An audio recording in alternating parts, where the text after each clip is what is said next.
data, né? Só para a gente ter uma noção periódica. E esse movimento ele tem como ênfase a justificação racional da crença religiosa, bem como a apresentação dessas crenças de forma sistemática, ou seja, a plausibilidade da crença do cristianismo, né? E a apresentação dessas crenças de uma forma sistemática, novamente ressaltando o forte uso da filosofia aristotélica, ou o forte uso da produção filosófica de Aristóteles. O termo ele se refere a um modo particular de se produzir conhecimento teológico e sistematizar. E, como ferramenta, o forte uso da lógica, e lógica aqui entende-se a lógica aristotélica, né? E a intensa concentração em detalhes pequenos, conforme mencionamos, questões do tipo quanto os anjos cabem na cabeça de um alfinete, e isso até usado de uma forma por professores, né, de teologia tal, seja de forma pejorativa ou não, mas até com um ponto de humor, só que para esse movimento, esse tipo de pergunta era levada com muita seriedade. Então eles procuravam mesmo ter clareza de todos os pontos que pudessem ser relacionados e ligados à fé cristã, né? Ou aquela pergunta, Deus ele pode criar uma pedra gigante em que ele mesmo não possa carregar? Debates a respeito sobre a onipotência de Deus, né? Então eram perguntas que eram levadas muito a sério por esse movimento, que até para nós hoje, a gente vem aí do período, né, pós-reforma, pode parecer um pouco irrelevante, mas que esse tipo de pergunta era uma marca desse movimento que tinha como intensidade procurar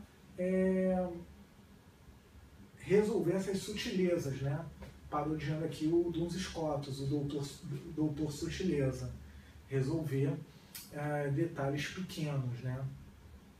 Através do uso da lógica e da razão. Haviam correntes dentro do escolasticismo. Isso quer dizer que o movimento escolástico não era um movimento uniforme.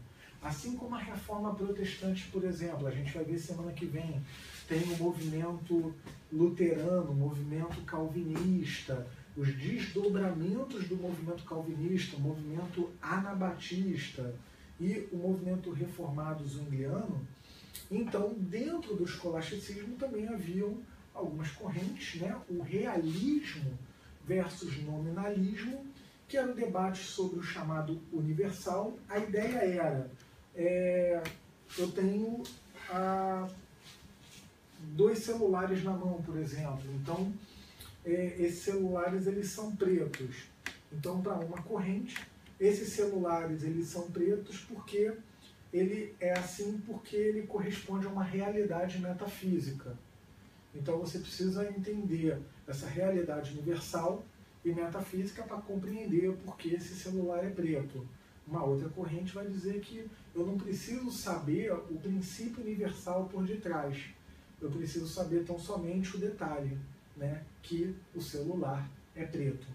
Então a gente percebe a intensidade do movimento, ainda com uma boa produção teológica, de tentar uma tentativa de resolver contradições lógicas. Esse debate de realismo e nominalismo, então, gerou aí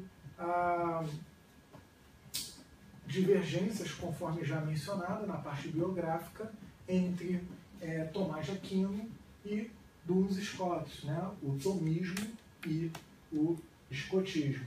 Então, que eram correntes dentro do movimento escolástico.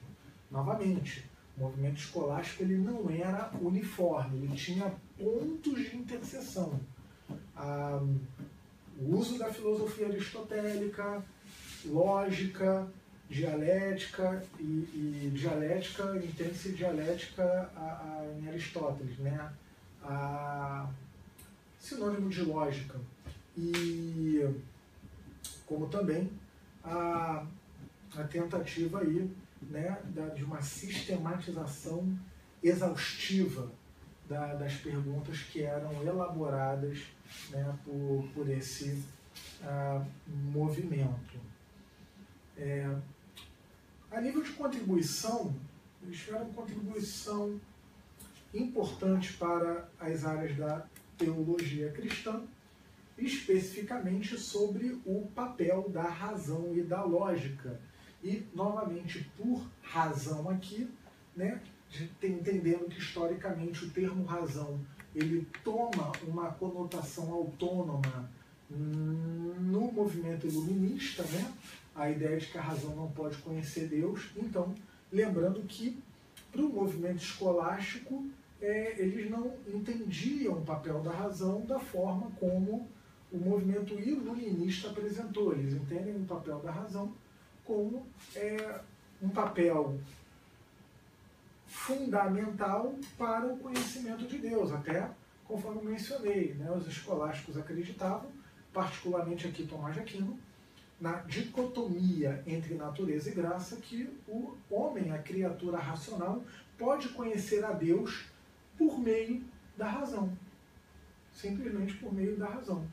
Interagindo com a natureza, já tem o conhecimento de Deus, né? É como se fossem dois andares, a natureza e a graça, né? Então, o conhecimento acima é o conhecimento da graça, mas que com a razão dá para conhecer Deus na criação por meio da razão.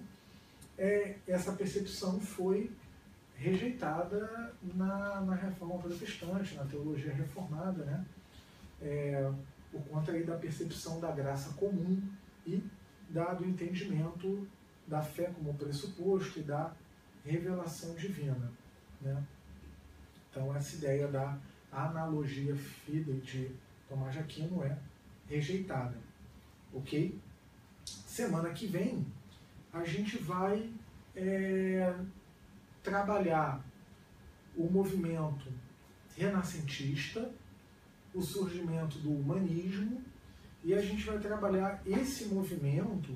Eu até poderia colocá-lo na pauta de hoje, mas eu preferi deixar para a semana que vem, porque esse movimento, conforme eu falei, por causa do princípio de ad fontes, em latim, volta às fontes, né? O uso aí do material, da cultura clássica grega, que teve um desdobramento até em produções artísticas marcantes. Esse movimento ele foi fundamental como um preparo para a Reforma Protestante. Então eu vou deixá-lo para a semana que vem e vai ser o primeiro ponto que a gente vai estudar. Vamos estudar teologia dos reformadores, vamos estudar pré-reformadores,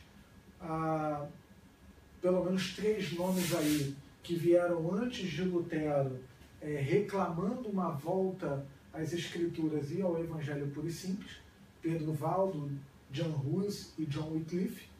E vamos estudar os reformadores: Lutero, Calvino, Zwinglio, e a gente também vai ver a vertente anabatista, principalmente a parte evangélica dos anabatistas, né? Os anabatistas, esse movimento ele se desdobrou em 3 ou 4 e somente uma ramificação se aproximava dos evangélicos, da fé evangélica, com um homem chamado Menon Simons. Então a gente vai também refletir sobre essa tradição dos anabatistas e a contra-reforma católica, a reação da Igreja Católica com a Reforma Protestante, terminando nos desdobramentos da pós-reforma, a consolidação do movimento reformado, o nascimento do movimento puritano, que é uma continuidade, né, do movimento reformado, uma extensão, e outros movimentos, por exemplo, o movimento pietista, né? E então fechando aí o período da Reforma Protestante, reforma e pós-reforma. reforma. Tá bom? E por hoje a gente se dá por encerrado, né? Deus vai continuar abençoando a semana dos irmãos.